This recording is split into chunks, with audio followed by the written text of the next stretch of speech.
Belgilerden kayсылары solga burulganга ruhsat berет. Hazır bul jerde bizge 3 belgini görgözüp atat.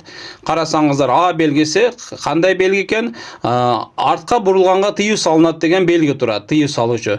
Бирок artка burulganга тыюу салган solga burulganга тыюу салбайт. Демек бул жолдо, бул белгиде solga burulsa болобу? Болот.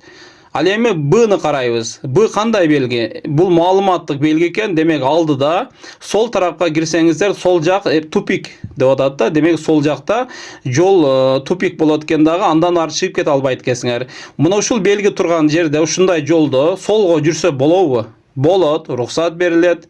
Ал эми В'ны карайбыз. В кандай белги? Маршруттук унаалар жүрө турган тилкеси бар, жол бар экенин билдирген белги. Мына ушундай белги эгер бурулушта чыкса, сиздер ошол жерден солго жүрсөңүздөр болобу? Болот. Бирок маршруттар жүрө турган тилкеге чыкпайсыздар. Анын үстү жагындагы өзүңөр жүрө турган оң тарап тилке менен солго жүрсөңүздөр болот. Ошондуктан азыркы учурда 3 ушу белги тең солго жүргөнгө рухсат берет экен. Ошондо туура жооп кандай болуп калат? Бардыгы деген жооп туура болот. Турганыңыздар үчүн чоң рахмат. Урматтуу менин көрүүчүлөр, мен катталуучуларым. Эгер право алууда экзаменден өтүү аябай кыйын болуп жаткан болсо, кайра барып жадаган болсоңуздар, анда менде платный онлайн курс бар.